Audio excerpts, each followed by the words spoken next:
خب این درمانش چجوریه؟ چقدر هزینه داره؟ کجا باید درمان بشه؟ مایتش برم آمریکا یا آلمان؟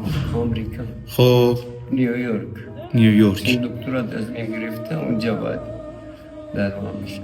خب چقدر هزینهشه؟ از زین درمانش دکترم که رابط منو اروپاییه گفت اولوش 5 میلیارد از زینه میشه. 5 میلیارد. آره کم میشه، صفر میشه اینا مثلا.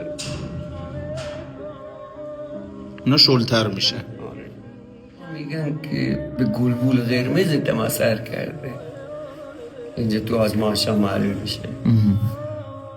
دیگه گفت حالا باید پیوند مغز استخوان بزنیم. درست میشه اگه پیوند مغز است. نه سرایت نمیکنه اصلا. کسی دیگه جنسشون چیه؟ سفته، مثل ناخونه تقریبا. درسته؟ شاخ مدل میشه. حالت شاخ مدله. ساق پاتم هست بس.